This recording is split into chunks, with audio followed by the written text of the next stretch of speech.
Good afternoon to everyone. Thank you so much for joining us. We are super happy that you're on this afternoon with us. We're excited about our presentation this afternoon with Allison Scoberg. Before we start, I do want to talk a little bit about Partners Resource Network. Partners Resource Network is a nonprofit, federally funded parent information and training center. We cover the entire state of Texas. Our projects are PATH, PEN, TEAM, and PACT.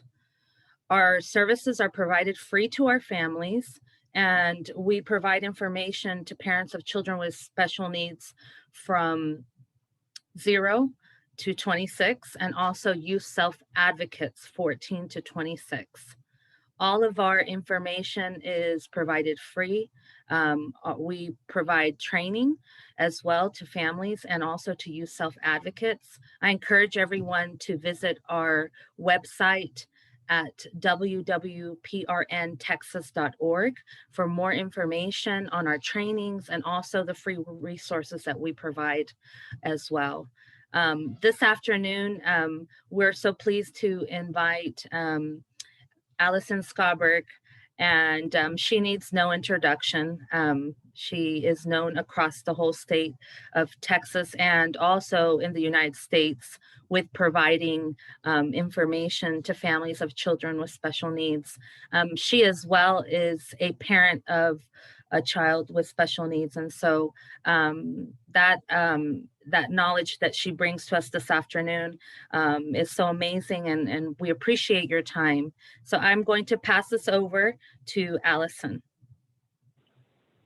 Thanks so much for having us again today. I think it's been a while since we presented with you guys, but we're certainly happy to be back. Again, hello everyone. Good afternoon. Happy Tuesday. Allison Scoberg, Consolidated Planning Group. As Anna said, I am a mom, so I do eat, sleep, and breathe this on a regular basis on a personal level as well as a professional level. And so I actually have 4 kids, 2 stepchildren, 2 of my own, and the younger 2 both have special needs that we've kind of navigated through. So I still have one that is younger than 18 and one that has crossed over. So what I would say is as we started navigating this ourselves personally, again, we do this professionally, but when we started navigating things ourselves as kids are aging out or turning 18 or what have you, we know what we know, and it was still really hard. And so Consolidated Planning Group, we are a holistic special needs planning firm, but we do put a lot of webinars out on educational topics as it relates to special needs planning. We do have a YouTube channel that has basically every topic out there that you could imagine. And so at the end of the presentation today, there will be a link for our YouTube. Today's presentation is being recorded. And if you have questions today, we hope that you'll put your questions in the chat box and we'll get to as many as possible.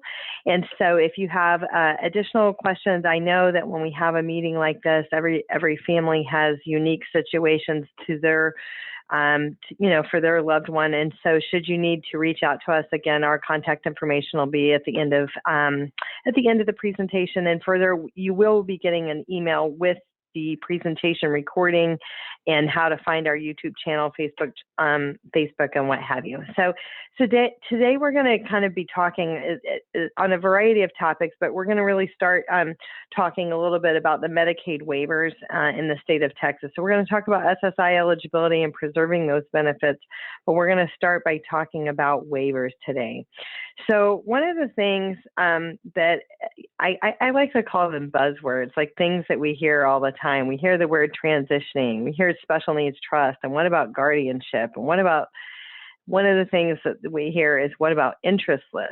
Are you on the waiting list? Are you on the interest list? Are you on the waiver list? Those are all things that are synonymous with the waiver list in the state of Texas.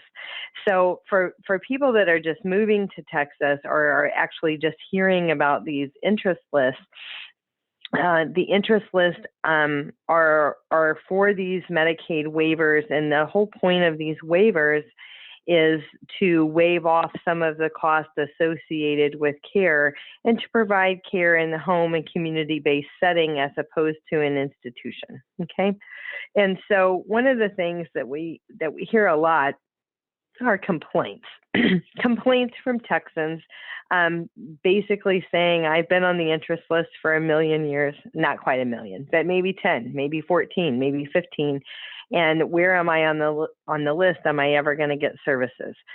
So today we're going to talk about the different waivers that are out there in Texas and how to get on those lists and kind of provide a little bit more information. We do also have a presentation on our YouTube channel with Ginger Mayo from the ARC of Texas on these waivers as well that might be helpful in addition to that. But the key thing is to get yourself on the list and stay on the list. Make sure that you stay on the list. That is another key thing. And the other key today is to know that there are multiple lists, and so you might think you're on all of the lists, but you might accidentally not be. So we're going to be talking about the class waiver, the DBMD, the HCS, which is the Home and Community-Based Services, Texas Home Living, MDCP, the STAR Plus, and the YES waiver today are all waivers that we're going to be chatting about. Okay, so to just give you a quick overview, first things first, we're going to talk about class, and this gives home and community-based supports to children and adults with related conditions. There are over 200 related conditions like cerebral palsy, spina bifida, etc. The related condition must have occurred before the child was age 22.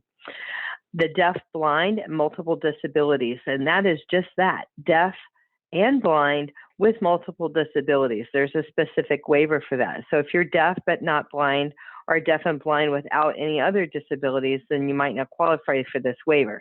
This gives services for children and adults who are deaf, blind, and have a related condition that leads to deaf or blindness, or who have another disability. So then we have our HCS waiver. We commonly hear of it as the HCS, which is a home and community-based services. This gives services and supports to children and adults with intellectual disability or a related condition who live with their families in their own homes or in a small group home with no more than 4 people. So another buzzword that we hear all the time is intellectual disability, or IDD. And what they're talking about that, and I talk to some parents that simply just don't know what their kids' IQ is, but this is going to be based off of age of an IQ of 70 or below, or 75 and below with multiple disabilities. Then we have our medically dependent children program. This is MDCP. It gives services to children and adults who are 20 and younger who are medically fragile as an alternative to receiving services in a nursing facility. We have STAR Plus Home and Community-Based Services, which is also known as HCBS, and it gives services to adults over the age of 21 to keep them in their community and not in a nursing home. Texas Home Living gives services to children and adults with an intellectual disability, again, IQ of 70 below or 75 and below with multiple disabilities. And this is for people who live in their own home or their family's home. The YES waiver, the Youth Empowerment Services waiver, this is a waiver that a lot of people don't know about. And the interesting thing is there's actually there's usually not a waiting list for this one. So all of the other ones that I've talked about, we've talked about waiting lists and things like that, but the Youth Empowerment Services, it's a Medicaid program that gives home and community-based services to children under the age of 19 with serious mental, emotional, and behavioral difficulties.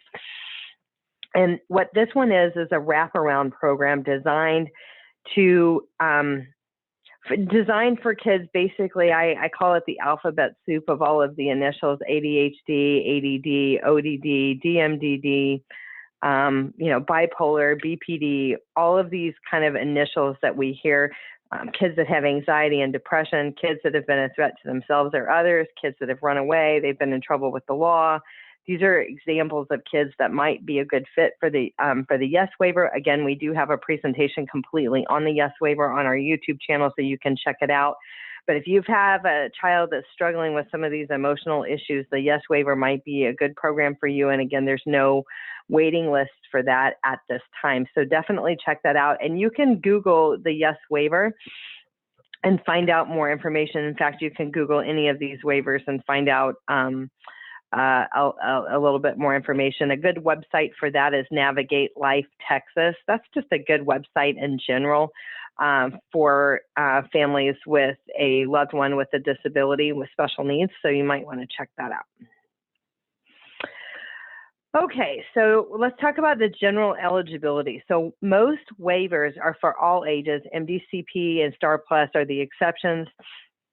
Basically, the financial eligibility for all waivers, except for Texas Home Living, is within 300% of SSI. So for 2021, that number is $2,313, and that's the income that could be coming in before you don't qualify for a waiver, $2,313. There is a such thing as earned income and unearned income as it relates to Social Security and other things that you might be getting, like if you're retired and your child is getting a benefit through Social Security is unearned income. So, you know, that's kind of a in the weeds question. But individuals must meet the functional eligible criteria for a specific waiver. And one thing that is really important to note is that the eligibility is not determined until until the person comes up on the top of the wait list. So let's say you put your child on the list. Your child is 3 years old. You don't know what their IQ is or if it's 70 below or not.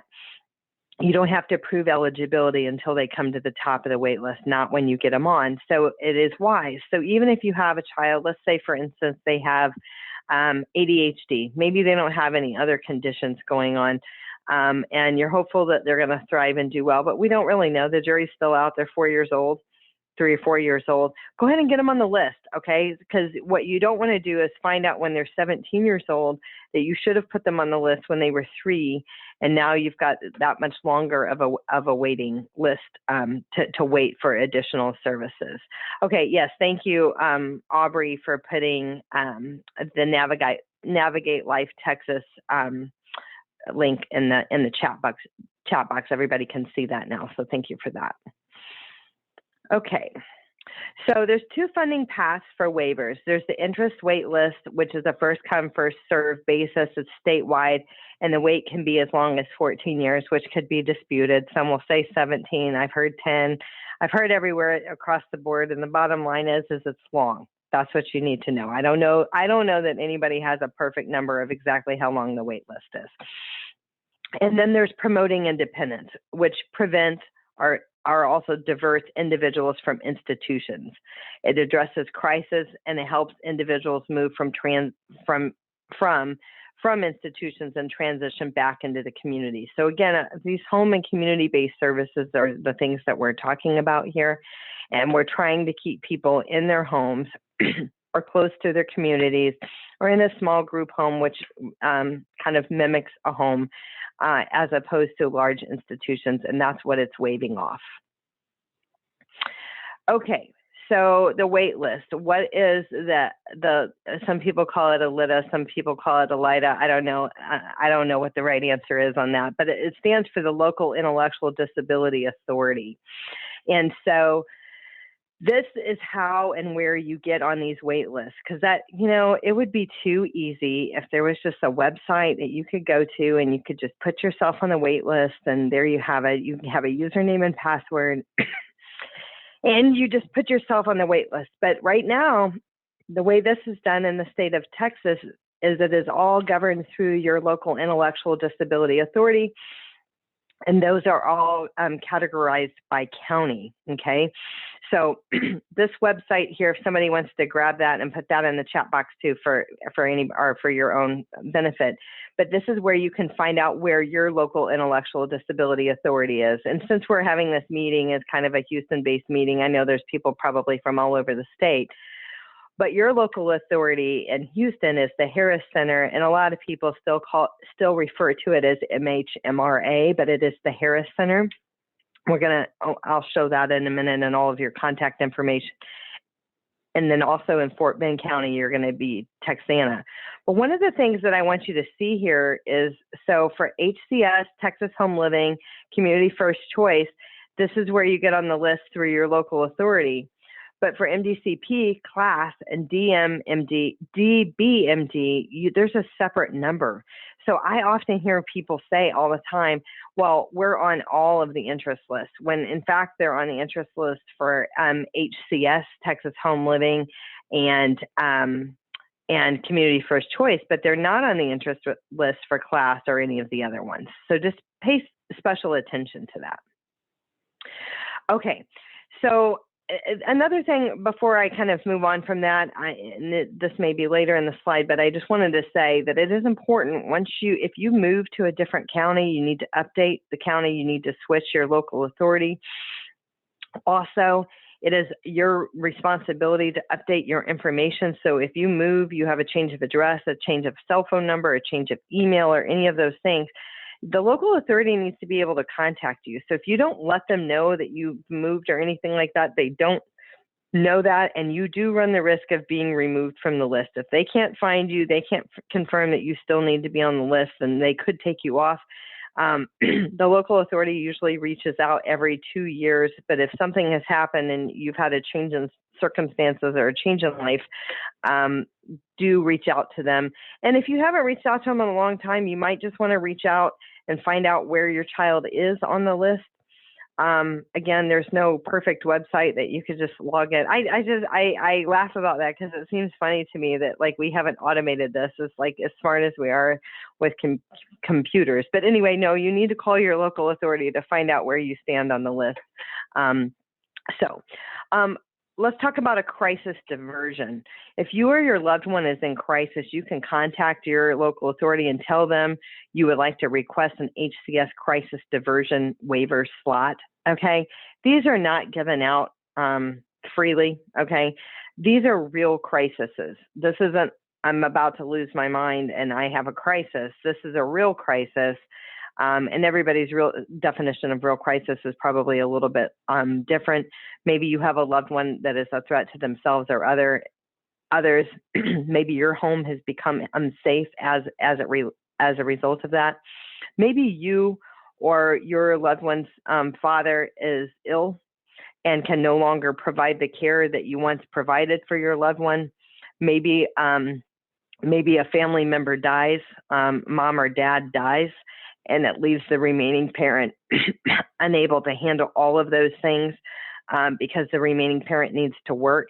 Those are examples. There's many examples of crisis diversion slots, but I mean, the situation really has to be dire. The individual is at risk of being placed in an institution because the family can no longer care for the loved one because of a variety of circumstances that have unfolded, basically. So this is something where you call your local authority. This, again, if it's the Harris Center in Houston, and they will help with the process. If you are calling your local authority in this example and you're not getting help, or you're hitting brick walls or things like that, there are other organizations. I think it's important to note that they're there to help you and they want to help you. But there are other organizations that can and do get involved in these dire situations where crisis diversions are not being approved. One of the organizations that we see help families is the ARC of Texas. And then also an organization by the name of Every Child.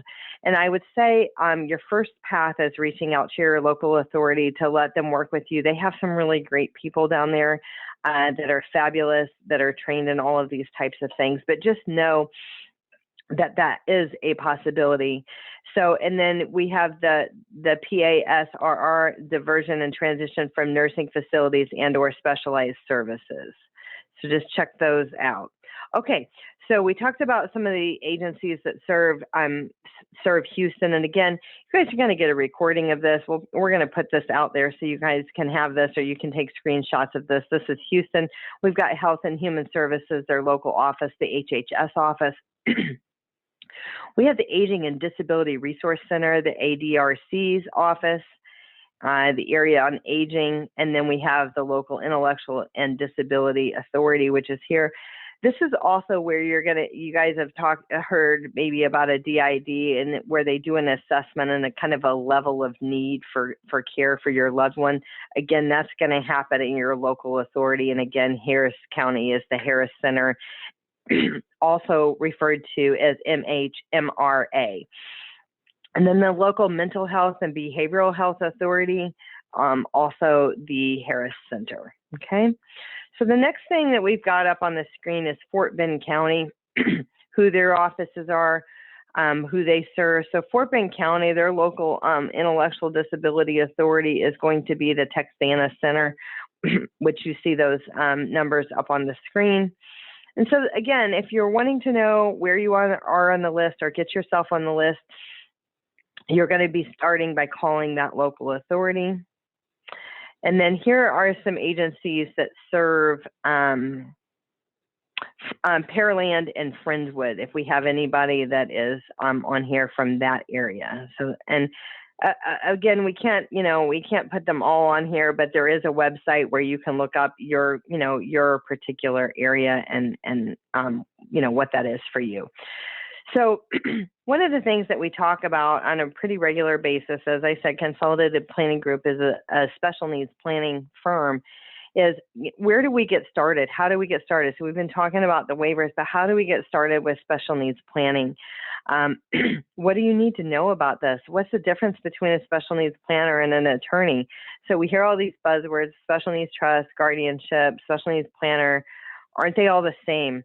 So oftentimes the special needs attorneys are getting calls asking for them to do what we do, and we're the money, okay, making sure that the money is in the right buckets to preserve eligibility for benefits, which we'll talk about in a minute, making sure that you have enough assets that are going to be there for 25 to 35 years in retirement, but also have enough assets to provide for 20 or 25 years for your loved one that might outlive you that long. So when it comes to special needs planning, it's just, I kind of give the analogy is that if you had a heart problem, you don't go to your PCP, okay? You go see a cardiologist. If we have a cancer problem, we go see an oncologist. When your financial plan is affected because you have a special needs loved one that is going to need care or extra resources for the rest of your life, it is really, really important to work with a special needs planner that is nuanced in all of those things. So what we do is similar to what a normal financial advisor does. We have all of those similar licenses, but we have additional certifications like a National Social Security Advisor.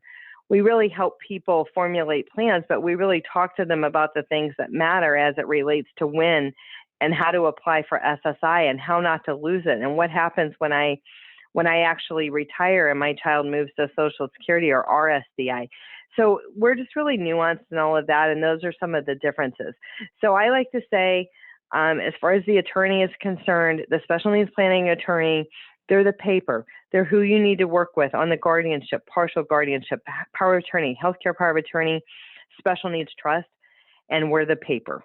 They're the paper, and we're the money. So that, all of it matters. You have to have both. So same thing with the attorney. There's a million attorneys out there, and they're good and they're very smart and they go to school for a very long time.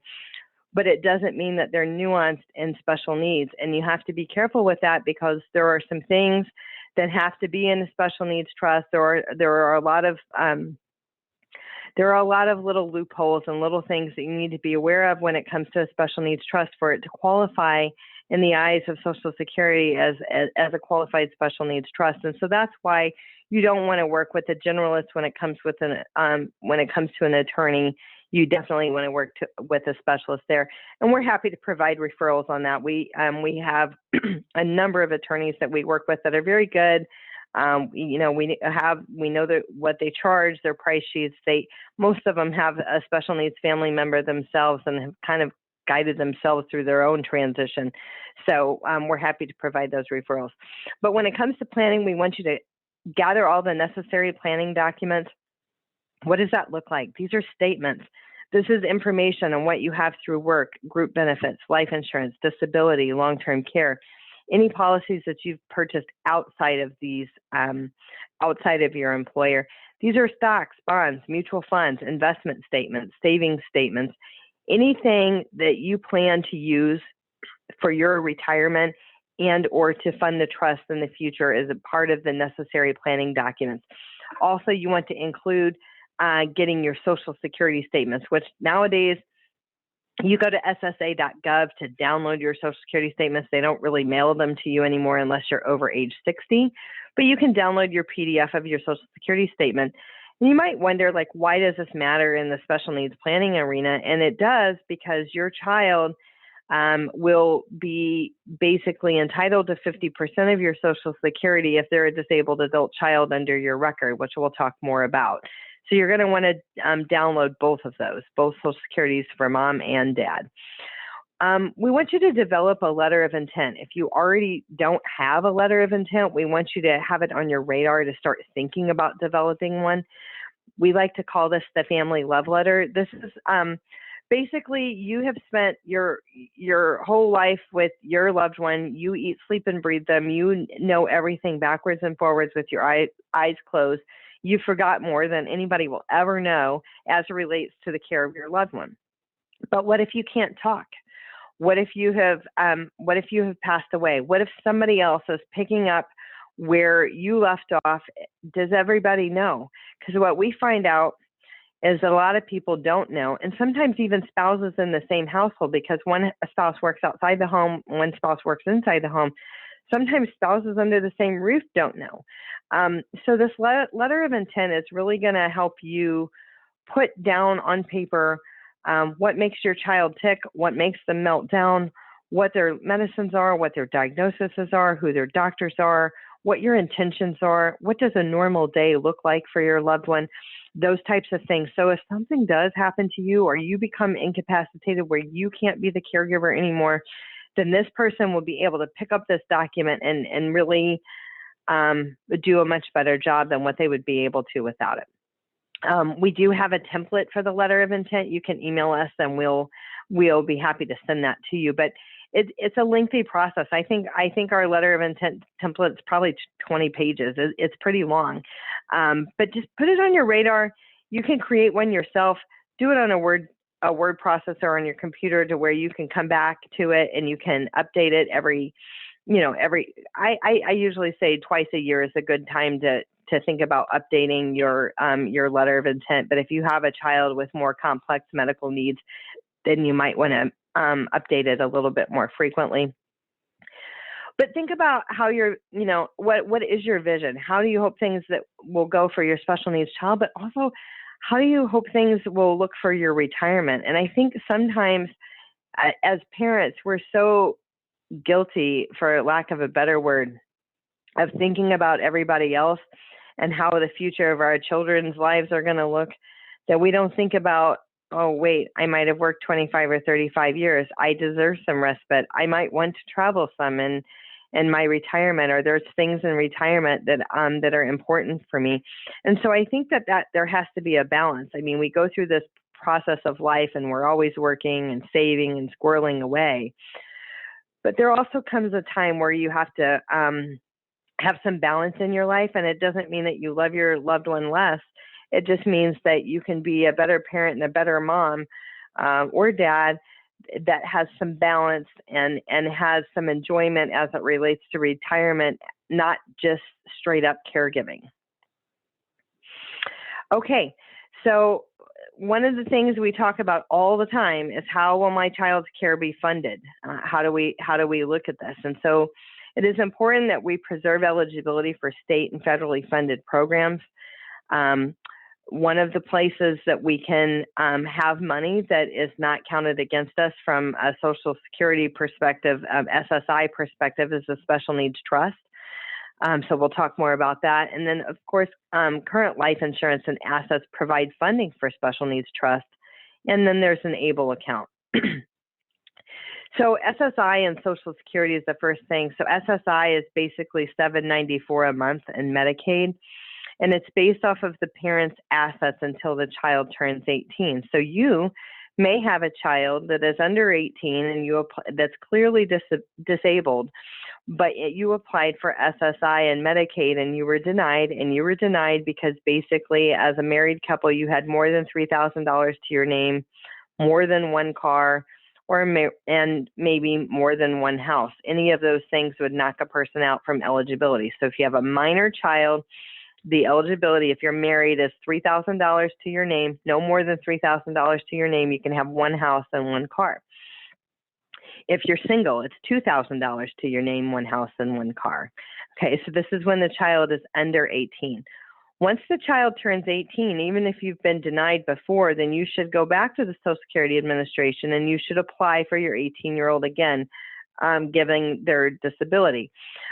Because once they turn 18, even if they're living in your home, it's based off of their assets, not yours. So as long as they have less than $2,000 in their name and less than either one house and one car, or they don't have any of that, then you need to go ahead and reapply. And then when you reapply, that's when they'll consider, and they're basically considering the disability. How disabled is the individual? Will they ever be able to work? Have they worked in the past? So forth and so on. One piece of advice that I would give you on applying for SSI and Medicaid is you can apply for them in the month that they turn 18. But you can call 2 or 3 months in advance and schedule the appointment. So for instance, if your child's birthday is in September or October, you can call your local Social Security office today and go ahead and set that appointment up for the birthday month. It doesn't have to be after the actual birthday. And delaying to set it up may mean that you call in the actual birthday month and they may tell you that they can't talk to you till December. So it is important to do that. So one of the things that we hear all the time is my child gets Social Security. And most of the time, the kids don't get Social Security. They may later on when you retire or you become disabled, or in the unfortunate event of the loss of a parent, okay? So Social Security, also known as Ssdi or RSDI, that's a whole different program than SSI and Medicaid. So SSI and Medicaid is a means, and I'm saying MEANS, means-based program. It has to do with your assets. Social Security has to do with working quarters. How long have you paid into the system? It's known as Social Security Disability, Social Security Retirement, or Ssdi, okay?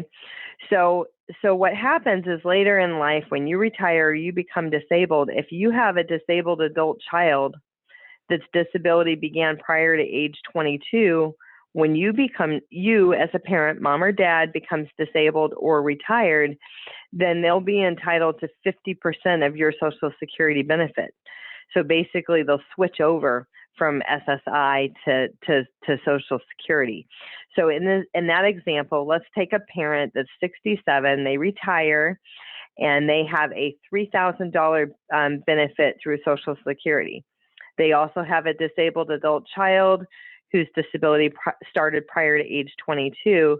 That disabled adult child will get $1,500 a month in that example. And it's just simply 50% of whatever the parent's benefit is. Once the parent dies, that benefit is increased to 75% for as long as the child remains disabled. So that benefit will bump up at the parent's death, and it will remain in place for as long as the parent is disabled. I think we might have a few questions. I'm going to go to that really quick. Okay, child support after the age of 18, does it affect SSI? And yes, that is a really great question, and the answer is yes, it is super important that you note this, because in the state of Texas, in divorce, it is commonplace for child support to continue. It's not a slam dunk, but it is commonplace for child support to continue in the state of Texas post 18 if you have a child with special needs. That child support will be counted against your loved one as income.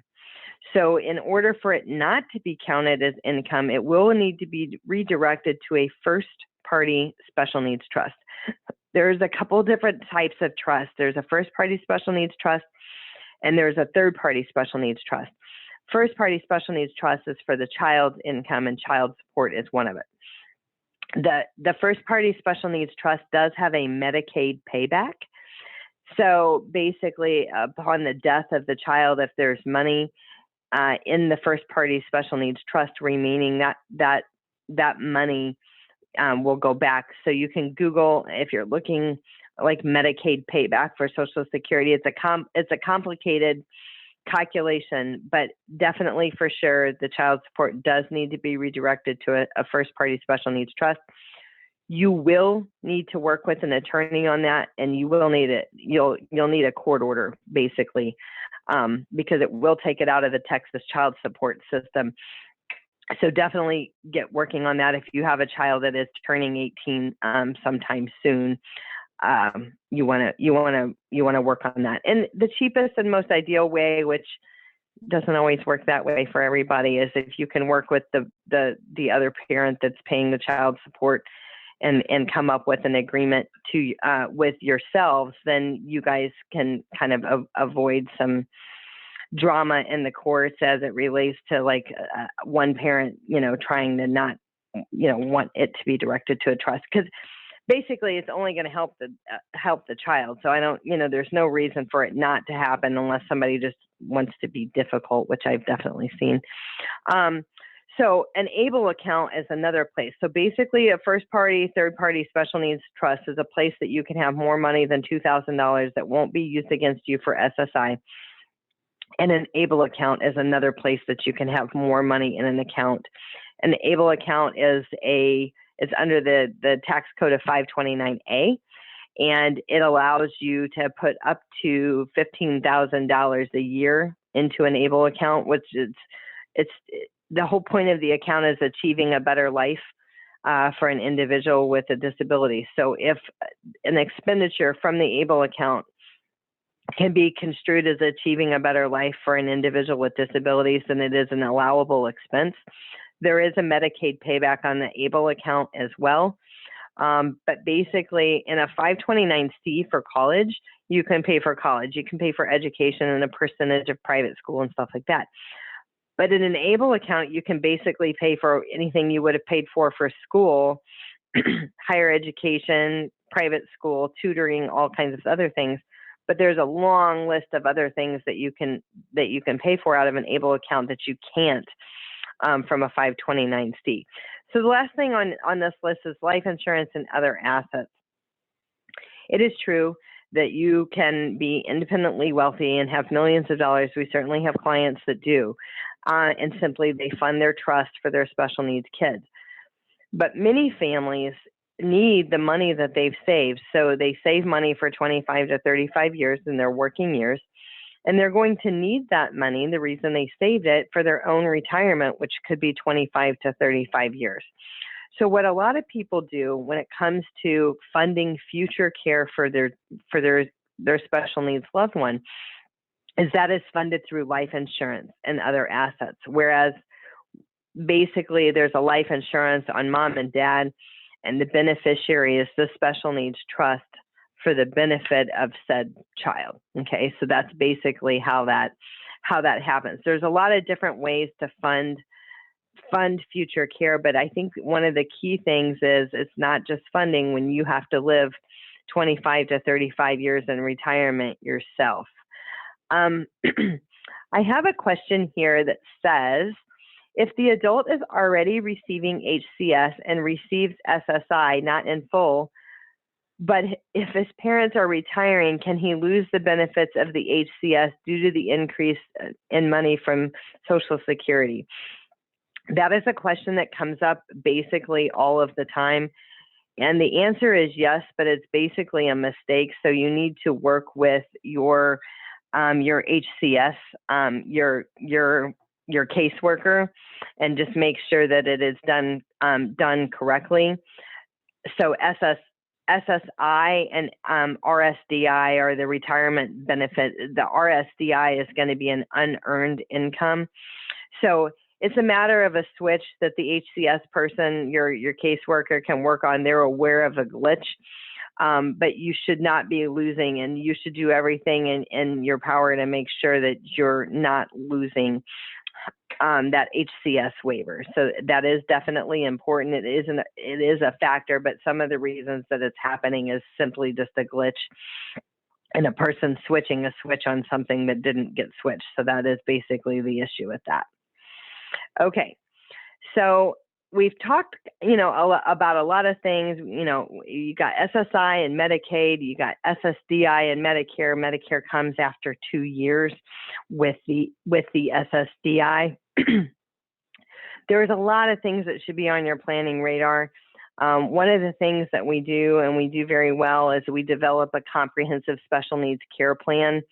And this is, we also really break down it's special needs care plan, but it is also an overall financial plan. So if you've been wondering, like if you're thinking about how or when can I retire, how does this work? How or when should I take Social Security?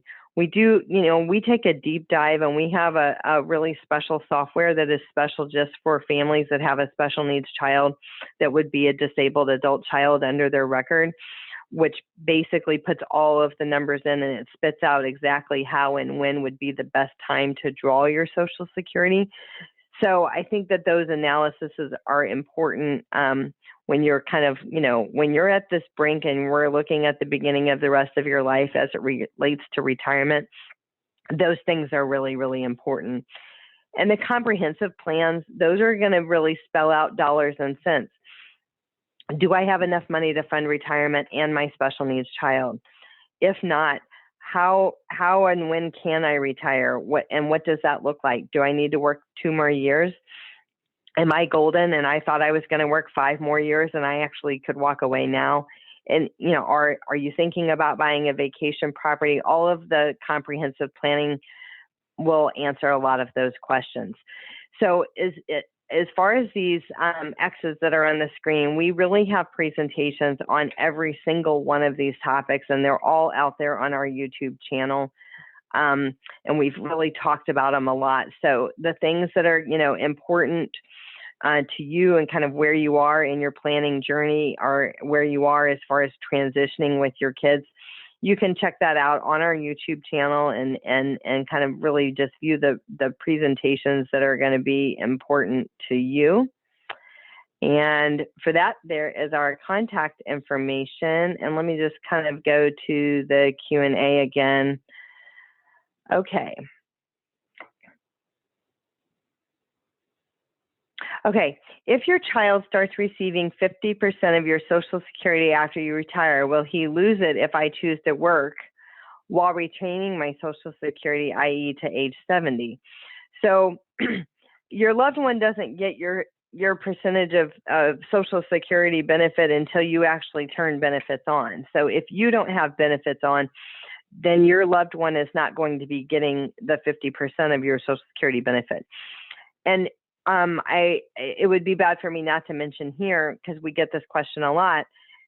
If I delay my Social Security benefit to age 70, okay, so every year after your full retirement age, basically every year from 62 on, every year you wait to take Social Security, your benefit increases 8% a year. So if your full retirement age is 67, you can delay until age 70, and it's increasing 8% a year for you. But what is not increasing is your child's benefit. So if your full retirement age is age 67, their benefit is going to be 50% of whatever your retirement benefit was at age 67. So although you delay and you get the higher benefit for as long as you live, then their benefit will be based off of that age 67. So I just want to make sure that that is clear. Does the child receive 50% based on which parent retires first or the one who gets less? And it ends up being the one who gets more. And he would start with whoever retires first, but you could switch later. So if you have one person that's retired, then he can be the disabled adult child under that parent's record. If the other parent retires later and their benefits are higher, you can switch the child as a disabled adult child under the other parent's record. So that is something that can definitely happen. Okay. All right. I think that takes care of most of our questions. These are topics that are like glossing over. And we have Andy Hardwick, by the way, on our YouTube channel. But the glossing over, you know, when you're dealing with the Social Security Administration, they're throwing around all these terms: SSI, SSDI, RSDI, Social Security. It starts being really confusing. So we do put topics out there on the Social Security Administration and SSI and all of the moving parts as it relates to, applying for benefits and what to know and what to plan for.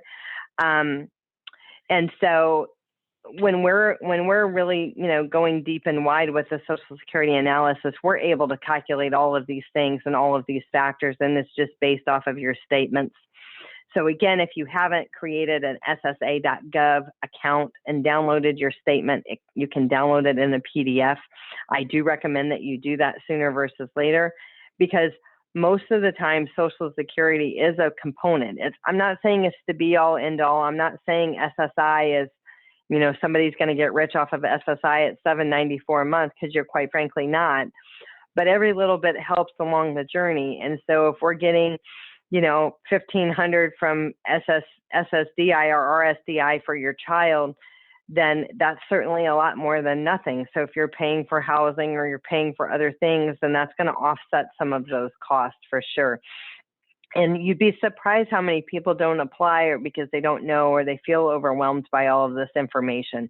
But we want to make that a little bit easier for you. And I know that, Partners Resource Network also, that, they're here to give advice as well. Okay, so let's see. We have another question. I want to make sure I'm understanding this correctly. A disabled child can't receive SSI until age 18, and it is not based off of the parent's assets. So I'm going to repeat that, because that is not right. A disabled child can receive SSI prior to age 18, but prior to age 18, it is based off of the parent's assets, which, if they're married, can be no more than $3,000. They can have one house and one car. Okay. Now there are some exceptions. There's a lot of red tape of, well, I know somebody that has two cars.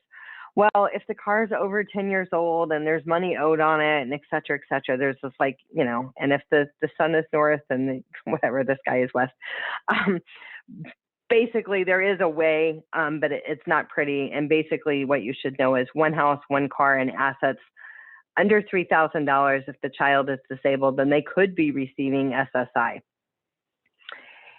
If you're a single parent, that number is $2,000.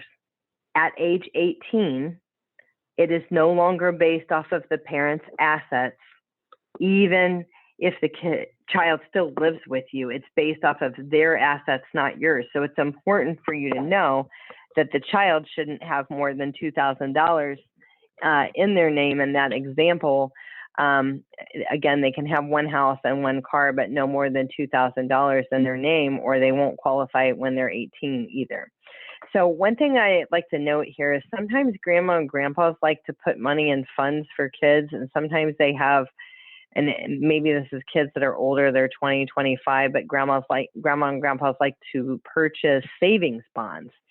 So you'll want to be aware of that if those are floating around out there. And it's okay if they are, but just a letter from whoever purchased them saying that the individual does not have access to that cash and it shouldn't be counted and what have you. But those can sneak up on you with the Social Security Administration. So what if one parent is with Social Security and the other parent is with TRS? Would you have info to help look on retirement through the TRS? And yes, we do have calculators for that, because there are offsets for TRS for state employees. There are offsets for that. And so our calculators do take into consideration the offsets as it relates to being a TRS employee. So, again, it depends. I say that loosely because most people in the state of Texas with TRS are not paying into the Social Security system. However, there's like little caveats of pockets of areas like Austin, for instance, like Austin ISD does pay into both. So anyway, but our calculators definitely do that. And so that is something, for all intents and purposes, if somebody simply just wanted a Social Security analysis for a husband and wife of when to take and what to do and what are the offsets and all of those types of things, those are a service that we provide that is just a flat fee of $500. We're happy to do that. And then we go over the complete analysis with you, but it is very comprehensive. And as far as, future care plans and special needs planning and things like that, we have no initial consultation fee. And what I would say is everybody is unique and to kind of where they are in the planning process and what they need. And we're not a fan of raining on any great planning that you've already done so far. Or if you've already have a plan, we have the ability to piggyback on the plan. But what we've seen over the last couple of years is most people do not have a plan. They do not have a written financial plan where they have really looked at the dollars and cents and really got in the weeds of when can we retire? How can we retire? Are we going to run out of money for ourselves? And if not, then how much is going to be left over to fund the special needs trust? And these are all things that are really, really important, even down to the cost of individual care for your loved one when you no longer can. So we're definitely great at helping you walk through that. Okay, so let me see. I think we have a few more questions. If my son makes a certain amount of money each month, I know he will lose his SSI, but could he eventually lose his disability status? So yes, and yes, he could. He could lose his SSI. There is something called an earned income work exclusion for SSI. So if your child is a full-time student and they're working, then they can have the working wages waived between the ages of 18 and 22. So it doesn't happen automatically. Nothing happens automatically with Social Security Administration. You have to ask about it. You have to get the form and it has to be approved. So if he's between 18 and 22 and he's a full-time student, then there is a way he can get his full SSI check and not have his SSI reduced for his income. And could he eventually lose his disability status? So the answer is yes, if he is earning more. And I believe the number, I'd have to go back and look, is $13.10 per month. It is substantial gainful employment, more than $13.10 per month. But there is a such thing as a trial work period, which is 9 months. They don't just boot you off right off the bat. And what my advice to you would be is to look up the Social Security Red Book. You can download this, the Social Security Red Book, and it talks about working and how not to lose this. And because basically the Social Security Administration wants people, if they can work, to work, and is not trying to kick them out the door quickly. That's why they have these trial work periods and certain things like that. So definitely look at the Red Book. And we also have a presentation on our YouTube channel specifically to Social Security and working while getting Social Security. So we have another question. Does money in an ABLE account count as an asset in SSI benefits? Again, no. The money in an ABLE account does not count as an asset for SSI benefits, and it also does not count when it's in a special needs trust, okay? So that's why you would have an ABLE account or why you would have a special needs trust. Excuse me. One difference between the ABLE account and the special needs trust is an ABLE account, you can have up to $100,000 in, which, so for a person that needs care, $100,000 is nothing, okay? A person that needs care for the rest of their life, you can put $15,000 a year up to $100,000 total before you just qualify for SSI, before the money's going to start counting you against you. So if you have more than $100,000, it starts counting against you in an ABLE account. In a special needs trust, you can have an unlimited amount of money in a special needs trust, and it's not going to count against you for SSI. Now, the key thing is, and this is one question that people ask all the time, is why do I need a special needs trust and why do I need an ABLE account? And the answer is what you can pay for out of each of those accounts is basically the reason why you might need both. And an ABLE account can pay for food and shelter. So SSI is designed to pay for food and shelter. An ABLE account can pay for food and shelter, monthly debt service, like monthly rent or what have you. And a special needs trust can basically pay for all of the same things an ABLE account can, except for it does not pay for food and shelter. So it could buy a house outright. It could pay cash for a house. It could buy a house outright, but it doesn't pay monthly mortgages or monthly rent or things like that. So that might be one reason why a person might need both. And someone asked, do we work with families outside of Houston? And we do. We actually work with families all across the United States. So our office is located in Sugar Land, but we do have clients all across the state of Texas, all across the United States. So we're certainly happy to work with you. I think that is all of our questions for today, and I've got just about, we're going to just wrap it up about 5 minutes early. So Anna, I would like to just thank you again for having us here today. I hope this information has been helpful. Guys, feel free to reach out to us. Our number's on the screen, our contact information. We'll put out an email later. Our email will have a schedule here button. So if you want to schedule a free consultation, that you can schedule a free consultation. And it will have a recording of today's meeting and then links to our YouTube and our Facebook channel. So you can like and follow those, and you can reference some of those other YouTube videos that I mentioned during the presentation. So having said that, Anna, I'm going to turn it back over to you. Thank you very much, Allison, for sharing all of this information to our families, and we appreciate all of you joining us this afternoon. Please check out Allison's the YouTube channel, and also on Facebook. Check us also out on Facebook under Path Project, and we do have a presentation coming up again in August with Allison and Consolidated Planning. So look out for that as well. Thanks to everyone. I'm going to sign off. Have a great afternoon. Thank you. Bye now. Bye-bye.